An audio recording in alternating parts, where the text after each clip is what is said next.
Karena hukum acara perdata ya memberikan hak kepada si tergugat untuk tidak hadir di pengadilan, tetapi boleh diwakili oleh kuasa hukumnya. Itu sebabnya di dalam surat kuasa yang diberikan oleh si tergugat kepada kuasa hukumnya, kalau itu kasus perdata, di sana disebut untuk mendampingi dan atau mewakili. Jadi dia boleh mewakili si tergugat di pengadilan. Artinya si tergugat itu tidak perlu datang. Tetapi para penggugat ini, Bambang Tri CS ini mengatakan bahwa Jokowi harus hadir. Saya ragu, saudara-saudara, ragu saya. Mereka tidak mungkin tidak tahu itu. Mereka adalah para pengacara yang hebat, para pengacara yang senior.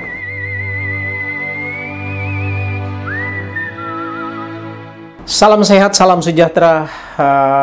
Semoga Anda semua baik-baik saja dan sehat selalu, sukses dalam pekerjaan dan dalam kehidupan Anda. Pertama-tama sekali saya mohon maaf pada saudara karena dalam hampir 2 bulan ini saya tidak hadir di ruang dengar Anda. Padahal sebenarnya banyak hal yang terjadi di lingkungan kita.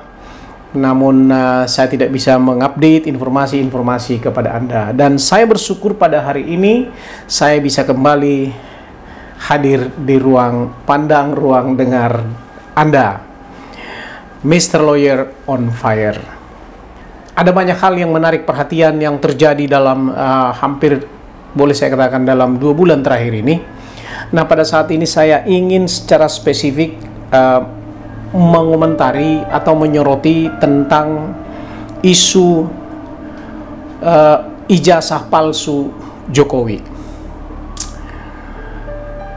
Kita dengar melalui video, melalui YouTube, dan bahkan sekarang sudah digugat di Pengadilan Negeri Jakarta Pusat tentang dugaan ijazah palsu dari Jokowi, ijazah SD, SMP, SMA.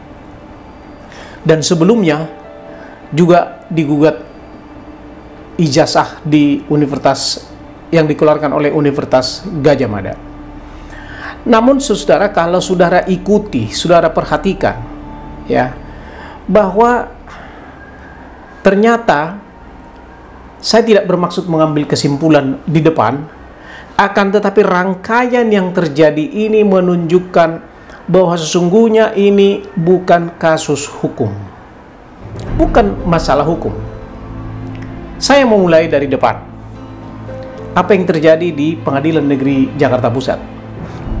Ketika diadakan sidang pertama, Jokowi tidak hadir, dihadiri oleh kuasa hukumnya, dan si penggugat datang di sana ditemani dengan banyak orang, dengan teriak-teriak, dengan meminta Jokowi harus datang.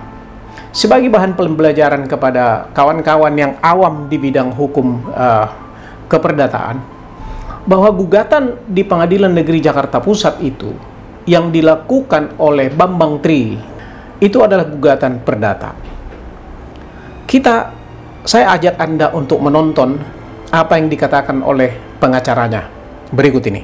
Ini bukan urusan kenegaraan, ini urusan secara pribadi. hukum itu tidak boleh ya Bang untuk di... Bukan tidak boleh, sangat boleh, tapi tidak pada tempatnya.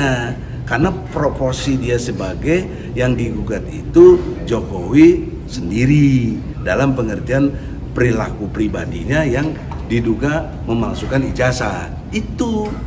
Adapun dia selaku presiden ya nggak bisa dipisahkan juga. Nah, kalaupun dia mau menginterahkan jaksa, boleh juga sebagai presiden, jangan sebagai pribadinya. Boleh, tapi harus ada tantangan basah dong. Bahwa Jokowi memberi, kalau dia tadi bilang substitusi. Substitusi kan artinya pengganti. Bukan dari Jokowi, bagaimana begitu logika hukumnya? Artinya Jokowi mau lepas tangan semuanya. Dan ini implikasi seriusnya apa? Buat utang negara kita. Yang dari pemerintah 7.000, dari BUMN dan swastanya lebih sampai 17.000 triliun. Itu harus batal demi hukum. Jadi sebenarnya bagus buat bangsa Indonesia. Kalau terbukti palsu, kita nggak punya hutang. Yang hutang tuh bukan presiden yang benar. Ya, itu loh. Karena apa kaitannya dengan presiden? Dia pakai ijazah itu untuk capres. Yang paling nggak hadir ya pertama Jokowi nggak hadir. Surat kuasa aja belum. Padahal kan nggak mungkin ya, nggak tahu tuh nggak mungkin. Tapi dia bisa capek-capek turun ke Jogja, kedatengin UGM, reunian juga. Kok ke pengadilan sini nggak datang, deket kok dari istana ke sini. Pengacaranya mengatakan, yang pertama, bahwa kalau Jokowi tidak datang, maka diminta agar hakim, agar majelis memutuskan bahwa ijazah Jokowi palsu. Ini menjadi satu hal yang menarik. Seolah-olah kehadiran Jokowi di pengadilan itu menjadi penentu apakah ijazahnya palsu atau asli. Bukan ijazahnya itu sendiri, tetapi Jokowinya. Ini yang dipermasalahkan oleh pengacaranya. Ya, kalau Jokowi tidak datang, maka harus diputuskan bahwa ijazahnya palsu. Yang kedua, diminta harus Jokowi menghadiri acara sidang itu. Ini pun sesuatu hal yang menarik. Ya, kenapa? Karena hukum acara perdata ya memberikan hak kepada si tergugat untuk tidak hadir di pengadilan, tetapi boleh diwakili oleh kuasa hukumnya. Itu sebabnya di dalam surat kuasa yang diberikan oleh si tergugat kepada kuasa hukumnya, kalau itu kasus perdata, di sana disebut untuk mendampingi dan atau mewakili. Jadi dia boleh mewakili si tergugat di pengadilan. Artinya si tergugat itu tidak perlu datang. Tetapi para penggugat ini, Bambang Tri CS ini mengatakan bahwa Jokowi harus hadir. Saya ragu, saudara-saudara. Ragu saya. Mereka tidak mungkin tidak tahu itu. Mereka adalah para pengacara yang hebat, para pengacara yang senior. Akan tetapi saya melihat di sini persoalannya bukan hanya sekedar ijazah palsu. Lalu kita tarik lagi ke belakang. Latar belakang daripada gugatan ini. Gugatan ini dilakukan oleh Bambang Tri yang sebelumnya sudah masuk penjara oleh karena putusan pengadilan terkait dengan penghinaan, memberikan keterangan palsu terkait dengan buku yang dikarang oleh Bambang Tri, Jokowi Undercover 1. Ya, dia tidak bisa membuktikan tuduhannya. Nah, ini pun tidak berdiri sendiri. Kita tarik lagi ke belakang. Ada satu skenario sebelumnya yang mengatakan bahwa seorang teman Jokowi dihubungi oleh orang tertentu meminta agar ijazahnya dibeli. Lalu dicari, mereka sampai kepada kesimpulan bahwa ijazah Jokowi itu palsu. Dan sebelumnya dikatakan bahwa Jokowi itu adalah anak seorang PKI. Nah, akibatnya ini menimbulkan kegaduhan di masyarakat. Ya, seolah-olah Jokowi ini harus salah. Aku tidak ada hubungan apa-apa dengan Jokowi.